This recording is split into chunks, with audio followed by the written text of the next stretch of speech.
Pirmasis skaitinys iš pranašo Izaijo knygos.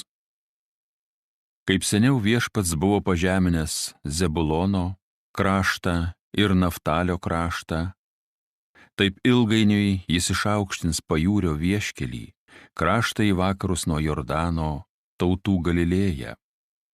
Tauta gyvenusi tamsoje išvydo didžią šviesą, gyvenusiems nevilties šalyje užtekėjo šviesybė.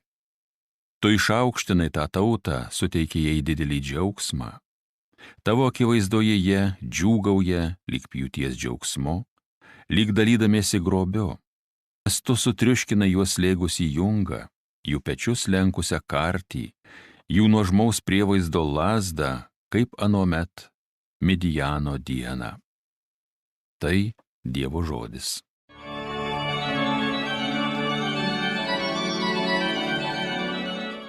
Viešpats mano šviesa ir pagalba.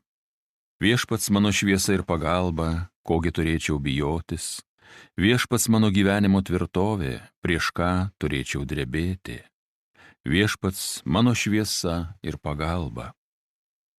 Vieno te prašau viešpaties, tik vieno te trokštu, viešpaties namuose gyventi kiekvieną savo gyvenimo dieną, viešpaties žavumu gėrėtis ir lankyti jo šventyklą. Viešpats mano šviesa ir pagalba. Tikiu, kad patirsiu viešpaties gerumą gyvųjų pasaulį. Pasitikėk viešpačiu ir būk ištvermingas. Turėki drąsos ir viešpačiu pasikliauki. Viešpats mano šviesa ir pagalba.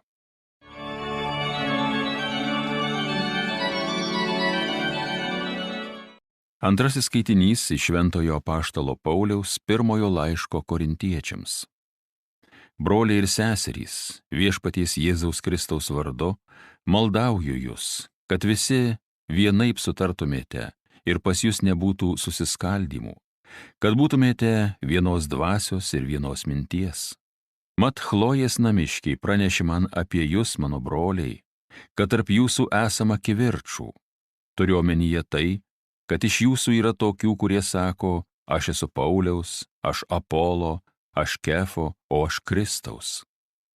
Argi Kristus padalytas, nejaugi Paulius buvo už jūs nukryžiuotas? Negi vardan Pauliaus buvote pakrikštyti? Kristus nesiuntė manęs krikštyti, bet Evangelijos skelbti. Tik tai ne žodžių išmintimi, kad Kristaus kryžius neliktų be galios. Tai Dievo žodis. Alleluja, alleluja, alleluja.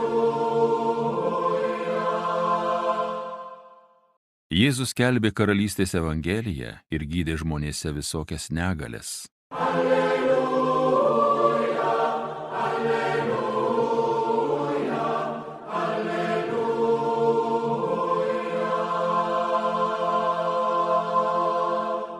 Iš Evangelijos pagal Matą. Išgirdęs, kad Jonas suimtas, Jėzus pasitraukė į Galilėją. Jis paliko Nazaretą ir apsistojo Kafarnaume prie ežero, kur susieina Zabulono ir Neftalio sritys. Išsipildė pranašo Izaijo žodžiai. Zabulono ir žemė ir Neftalio žemė. Paežerės juosta žemė už Jordano, pagonių Galilėja. Tamsybėje tūnanti tauta išvydo skaisčią šviesą.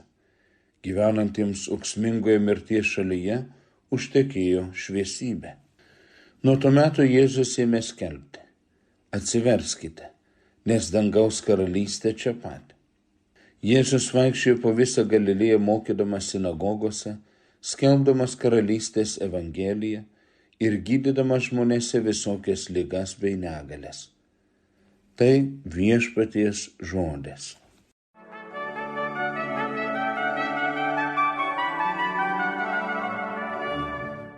Šios dienos evangelija tematika.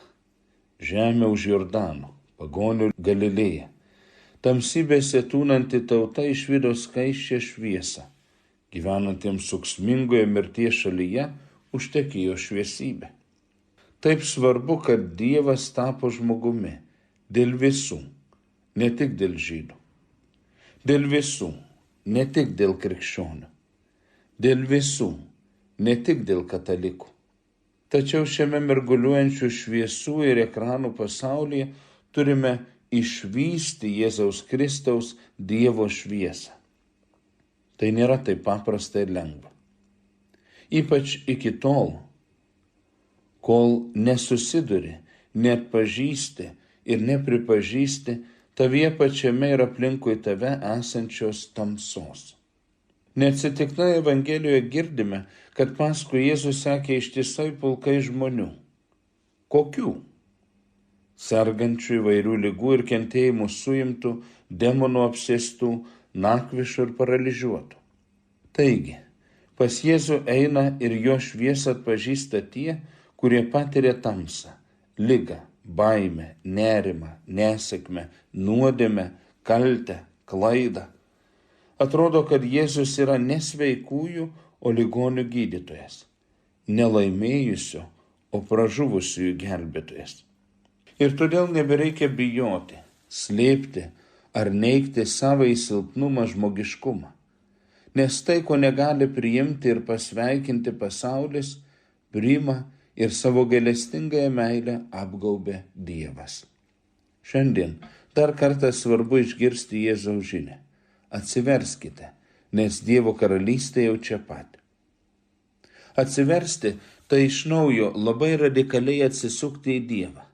Ne savo susigalvotą, ne filosofų išmąstytą, bet gyvą į Dievą, Kristų Jėzų, kurį sutinkame bažnyčios skelbiamame Dievo žodyje, mokyme, liturginėje ir asmeninėje maldoje, sakramentų praktikoje, ypač šventosios komunijos priėmime, ir įsipareigojime artimo meilės tarnystei savo aplinkoje ir konkrečioje tikėjimo bendruomenėje, parapijoje. Dievo karalystės artumas turi savo ženklus ir savo išraišką mūsų nuolat kintančiame pasaulyje. Reikia tikėjimo klusnumo ir nuolankumo, kad tuos ženklus suprastume, priimtume ir per juos patirtume Dievo viešpatavimo ir galutinės pergalės prieš blogį ir mirtį įsitvirtinimą. Ne šiaip kur, o mūsų protuose, širdyse ir sielose. Nežinau, kur šiandien paskui Jėzų sekantys žmonių pulkai. Gal kur ir yra, bet ne mano pažįstamoje aplinkoje. O vis dėlto nuolat sutinku pavienių žmonių ir šeimų, kurios ieško šviesos, ieško Dievo, ieško Jėzaus, nori pažinti, suprasti ir patirti jo žodį, jo bažnyčią, jo gelbstantį veikimą. Gerai, kad Dievo šviesa yra mūsų tarp ir užgesus visoms kitoms pasaulio šviesoms lieka Jėzaus šviesa, vilties šviesa, tikėjimo šviesa, kurios pagrindinė energija ir alyva yra meilė. O stebuklingoji Krekenavos Dievo motina, malonių versmė, šviesos motina, lydėk mus link Kristaus Jėzaus, dabar ir mūsų mirties valandą. Amen.